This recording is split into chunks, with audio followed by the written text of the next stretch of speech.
안녕하세요. 문화유산 디지털 홍보대사 6기 여러분. 저는 한국의 문화유산 이야기 강의를 하게 된 방크 이정혜입니다. 여러분은 문화유산 하면 무엇이 떠오르세요?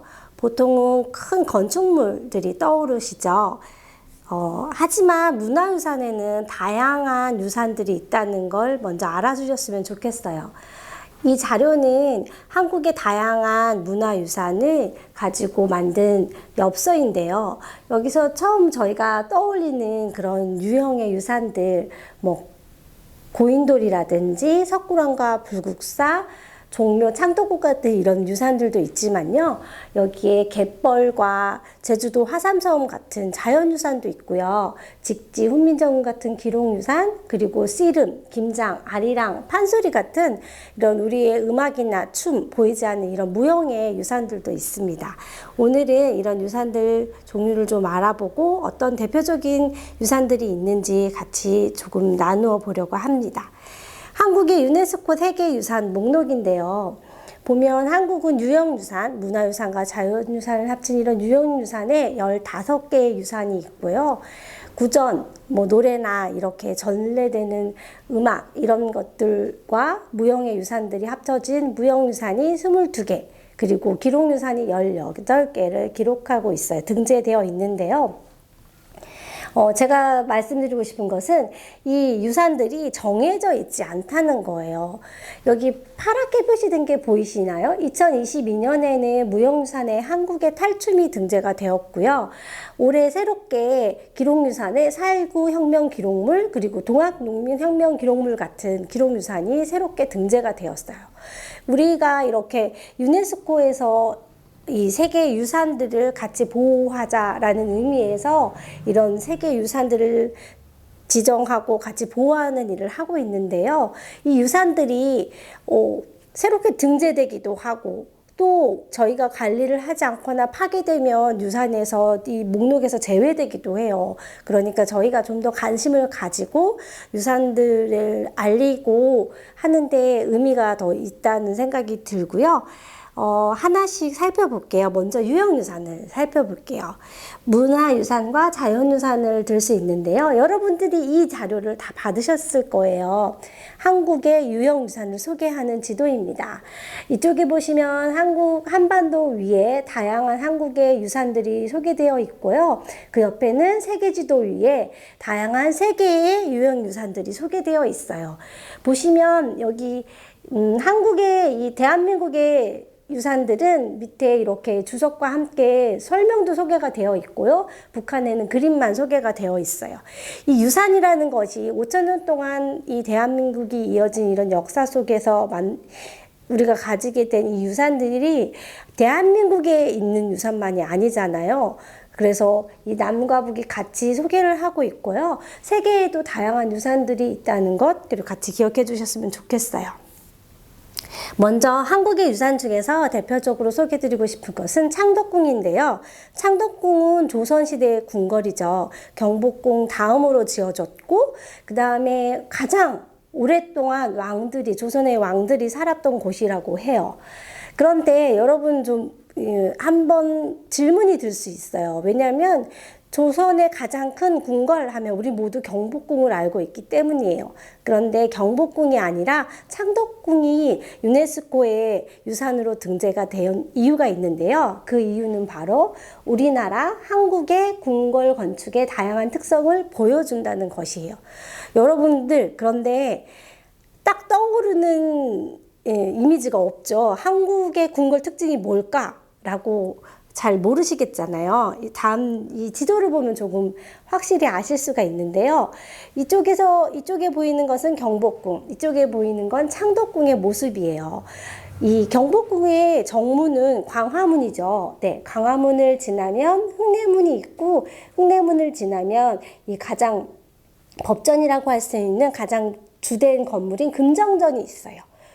지도를 보시면 이 경복궁의 이 배치가 좌우 정말 정연하게 일자로 축을 이루며 왕실의 위엄을 보여주는 모습을 볼 수 있어요. 이거는 뭐 우리나라의 경복궁뿐만 아니라 서양의 여러 궁전들도 마찬가지 형태를 취하고 있는데요. 창덕궁을 잠깐 볼까요? 창덕궁의 정문은 어디일까요? 여기 돈하문이라는 곳이에요. 돈하문은 이 뭐 가장 메인의 중앙에 있는 문도 아니고요. 남서쪽에 이렇게 쪽문처럼 정문이 나와 있는데요. 이 돈하문을 지나서 다시 한번 꺾어서 진선문을 들어가고 다시 한번 꺾어서 인정문에 들어가면 인정전, 그러니까 여기 경복궁의 근정전과 같은 그런 주요 건물을 볼 수 있어요. 그리고 그 뒤에는 건물이 없죠. 초록 색깔 이 풀밭으로 표시가 되어 있는데요. 이 배치를 보시면 확연하게 다르다는 걸 느끼실 수가 있어요. 이 창덕궁이 이러한 배치를 취하게 된 것은 원래 약간 구릉지에 위치해 있던 이 지형에 궁궐을 짓게 되었기 때문이에요. 그래서 구릉지에 원래 있던 이 뒤쪽은 그대로 정원으로 살리고 남쪽에 비교적 평평한 곳에 건물들을 배치해서 이런 형태의 모습이 되었어요. 정말 이 완전 다른 모습을 느낄 수가 있고요. 이 모습이 한국의 궁궐 건축의 특징을 보여주는 모습이라고 해서 유네스코 유산에 등재가 되어 있어요. 보시면 이 후원에 있는 이 부용정 이 정원의 뒤에 있는 건물인데요. 정말 자연과 조화를 이루어서 그렇게 건물이 크지도 않고 조화를 이룬 모습을 볼 수 있습니다. 네. 그리고 또 하나 아까 처음 소개드렸던 지도에서 보셨던 것처럼 한국의 유산을 소개하면 세계의 유산도 같이 소개하고 있는데요. 여러분도 활동하면서 이런 작업들을 같이 해보시면 좋을 것 같아요.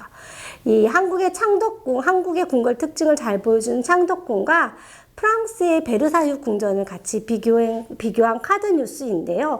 프랑스의 베르사유 궁전 그 뒤에도 이렇게 거대한 정원이 있는데 이 정원도 프랑스의 그 지형 특징을 잘 살려서 프랑스의 특징을 잘 보여주는 대표적인 정원이라고 해요. 그래서 이 베르사유 궁전의 이 정원 이 형태가 그 이후 17, 18세기 유럽의 궁전 형태에 영향을 주었다고 하거든요. 그래서 한국의 대표적인 궁궐 특징을 보여준 창덕궁과 또 프랑스의 궁궐을 같이 비교해서 소개해주면 프랑스 친구라면 더 친근하게 한국의 유산을 알 수 있을 것 같아요. 두 번째로 소개해드리고 싶은 것은 한국의 갯벌입니다. 한국의 갯벌은 2021년에 세계 자연유산에 등재가 되었는데요. 우리나라에는 자연유산이 2개 등재가 됐어요. 하나는 제주도의 화삼성과 용암동굴, 그리고 그 다음 하나가 한국의 갯벌인데요. 여러분, 한국의 갯벌이 세계유산인지 잘 모르고 계시는 분들이 많아요. 그런데 이게 갯벌이 세계유산으로 등재된 이후에는 또 그만한 이유가 있겠죠. 다양한 식물 종들을 서식하는 정말 뭐 생태계의 보물이라고도 할 수 있는데요. 특히 한국의 갯벌은 철새들의 핵심 중간 기착지가 되고 있어요. 특히 뭐 멸종 위기종이나 이런 철새들의 핵심 위기종의 철새들의 핵심 중간 기착지가 되고 있는데요. 하나의 예를 보여드리면 이 새를 소개해드리고 싶어요. 이 새는 알라꼬리 마도요라는 새이고요. 굉장히 크기가 큰 새인데요. 이 새는 원래 뉴질랜드나 호주에 살고 있다가 서식을 위해서 이렇게 이동을 해서 중국 그리고 러시아 쪽으로 이동을 해요. 그리고 번식을 하고 다시 내려오는데요. 이 새가 정말 오랜 비행 속에서 딱 한 번 쉬는 곳이 있어요. 그것이 바로 한국의 남해서해의 갯벌입니다. 그러니 이 새에게 한국의 갯벌이 없으면 정말 큰 혼란이 생기겠죠. 그래서 이 한국의 갯벌이 그러한 생태적으로 중요한 의미를 가지고 있다는 것, 가치를 가지고 있다는 것, 여러분도 같이 공부해 보시면 좋을 것 같아요. 그리고 두 번째로 한국과 세계를 같이 비교한 자료를 소개해 드리고 싶은데요. 하나는 제주 화산성과 용암 동굴이에요. 저희 제주도가 용암 지형이잖아요. 그래서 그 다양한 용암 지역의 특징을 가지고 있어서 유네스코 유산에 등재가 되었는데, 제주도의 하삼 용암 동굴과 미국의 하와이도 용암 분출해서 만들어진 섬이죠. 그래서 하와이의 섬을 같이 비교를 했는데요. 둘 다 용암으로 생성된 섬이라는 특징도 있지만, 정말 재미있게도 그 탄생 신화가요, 여신과 관련된 신화를 가지고 있어요. 예를 들면 하와이에는 펠레라는 여신이 이 하와이를 만들었다고 하거든요. 그래서 이 용암이 흘러서 내린 이 자국을 펠레의 머리카락이다 라고 얘기를 한대요. 지금도 그런 표현을 쓴다고 하는데요. 제주도에는 설문대 할망이라는 여신이 제주도를 만들었다고 해요. 예, 보이시죠? 이 치마에 흙 떠서, 예, 이렇게 섬을 만들었다고 하는데요. 이런 재미있는 비교, 그리고 비슷한 점, 다른 점들을 각각 비교해 보는 것도 세계인들에게 우리 문화유산을, 자연유산을 알리는 좋은 이야기가 될 수 있을 것 같습니다. 그리고 두 번째로 여러분들에게 소개해드리고 싶은 것은 무형유산인데요. 여러분 방크에서 만든 이 핑크색 자료를 다 받으셨을 거예요. 비슷한 형태로 이쪽 한반도에는 한국의 유산이 있고, 이 세계지도 위에는 세 개의 무형유산들이 있어요. 네, 그래서 이 세 개의 유산 중에는 정말 여러분들 알고 계신 유산이 뭐가 있나요? 뭐 예를 들면 탱고 같은 것들도 있고요. 다양한 이런 유산들이 있어요. 여러분들 같이 살펴보시면 좋을 것 같고, 한국의 그럼 대표적인 무형유산으로 저는 소개해드리고 싶은 것이 김장이에요. 김치가 아니고요. 김장. 그러니까 김치를 담는 그 문화가 유네스코 무형유산에 등재되어 있는데요. 어떤 의미를 가질까요, 김장은? 김장은 우리 한국인들의 지혜가 담긴 음식 문화인 것 같아요. 겨울철, 오랜 겨울철에, 춥고 긴 겨울철에 우리가 채소를 먹을 수 없으니 그것을 섭취할 수 있는 지혜로운 방법을 고안한 것인데요. 또 하나, 여러분들은 다양한 이 김장을 통해서 김치 소개를 할 수 있을 것 같아요. 김치의 종류가 무려 200가지가 넘는다고 해요.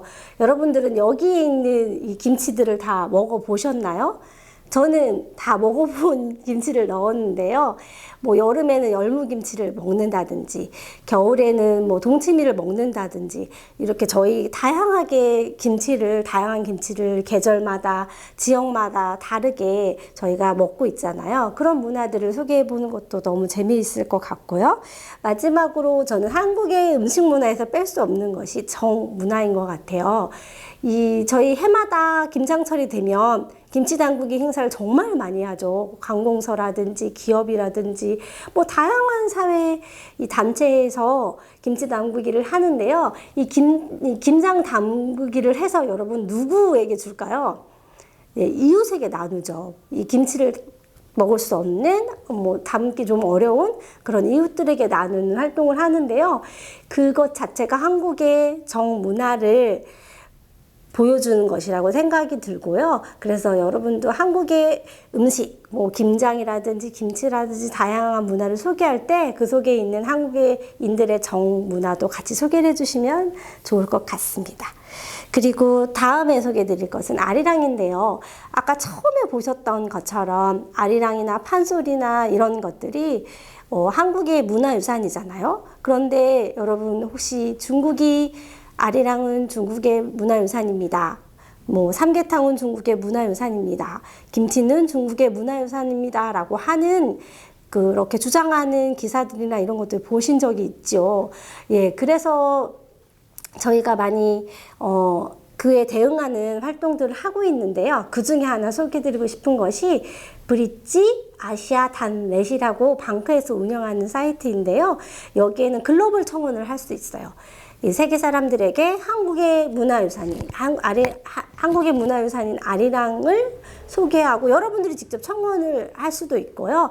또 좋은 청원에 여러분들의 이름을 한 표 더 할 수도 있습니다. 그러니 여기서 이렇게 활동하는 것만으로도 혹은 아리랑을 소개하는 것만으로도 우리가 이런 문화 왜곡에 대응하는 방법이 될 수 있다고 생각이 듭니다. 다양한 이런 청원들을 소개해 소개해드리고 있어요. 그리고 마지막으로 소개해드리고 싶은 유산은 기록유산입니다.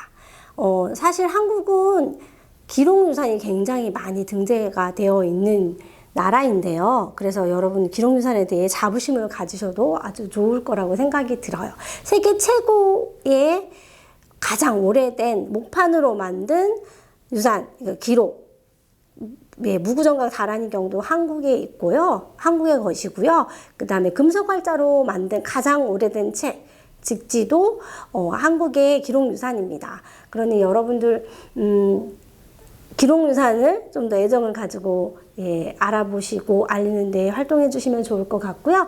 여기 한반도에는 한국에는 한국의 기록유산, 그리고 세계의 여러 기록유산을 소개하고 있습니다. 그 중에서 여러분들께 소개해드리고 싶은 것은 직지를 소개해드리고 싶은데요. 직지는 세계에서 가장 오래된 금속활자로 찍은 책이고요. 1377년 고려시대 때 청주 흥덕사라는 절에서 인쇄가 됐습니다. 이 직지가 나타나기 전에는요, 독일의 구텐베르크 성경이 가장 오래된 것으로 알려졌는데, 직지는 이것보다 78년이나 앞서서 제작되었습니다. 어떻게 알 수 있냐면요, 직지 책을 보면 맨 뒤쪽에 보면 이렇게 써 있어요.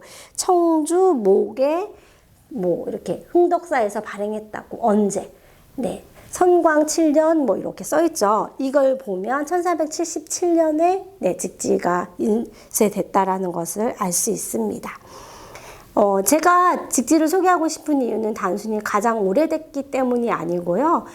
세계인들의 편견을 깰 수 있는 유산이기 때문이에요. 이 친구는 얼마 전에 몇 해 전에 방크에서 인턴을 했던 외국인 친구인데요. 이 친구는 직지의 존재를 알지 못했어요. 역사에 대해서 굉장히 관심이 있는 친구였지만 직지를 알지 못했고, 직지에 대해서 알게 된 후에 내가 편견이 있었던 것 같다. 이렇게 금속활자라든지 이렇게 사회발전을 주도하는 것은 서양이 했다라는 편견을 가지고 있었던 것 같다라고 얘기를 했어요. 그래서 이 직지를 모르는 세계인들에게 금속활자와 같은 그런 위대한 발명을 대한민국에서 했고, 이런 것들이 여러분들에게 혹시 편견이 있는 것은 아닌지 물어볼 수 있는 좋은 배움의 기회가 될 수 있을 것 같다는 생각이 듭니다. 그리고 제가 기록유산에서 특별히 얘기하고 싶은 이야기는 기록유산을 지켜낸 영웅들이 있다는 거예요. 직지를 지켜낸 박병성 박사님, 그리고 조선왕조실록도 세계 기록유산인데요. 임진왜란 때 실제로 이 조선왕조실록이 모두 없어질 위기에 처했을 때 안희와 손홍록이라는 이 두 선비가 이 조선왕조실록을 이고지고 깊은 산으로 피신을 시켜서 저희가 이 조선왕조실록을 지켜낼 수 있었다는 이야기가 있고요. 그리고 훈민정음 같은 경우도 여러분, 간송 전영핀이라는 분이 이 일제강점기 시대에 훈민정음을 구해서 가지고 계시다가 6.25가 전쟁이 나도 본인이 그걸 몸에 꼭 지니고 다녔다고 해요. 그래서 해방 후에, 전쟁이 끝난 후에 이 훈민정음의 존재를 세상에 알려서 우리가 이 한글이 어떻게 만들어진 글자인지 정말 정확하게 알 수 있게 되는 세계에서 유일한 이런 책자를 유산으로 가지게 된 그런 유산을 지켜낸 인물이 있었다는 이야기를 꼭 하고 싶고, 이 이야기들도 여러분 친구들에게 세계인들에게 소개해주면 너무 좋은 이야기가 될 것 같습니다. 그리고 마지막으로 여러분들에게 드리고 싶은 이야기는, 저는 이렇게 한국의 문화유산을 지켜낸 분들을 영웅이 아닐까라는 생각을 하고 있는데요. 이런 영웅들, 그럼 지금의 우리 유산을 지켜내는 영웅들은 누구일까라고 생각을 했을 때 저는 그 영웅들이 여러분인 것 같아요. 문화유산 디지털 홍보대사 여러분들이고요. 이렇게 관심을 가지고 알리고 지키는 활동에 함께 해주셔서 너무 감사드립니다. 여러분들 활동을 응원합니다. 마지막까지 멋진 활동 부탁드려요. 감사합니다.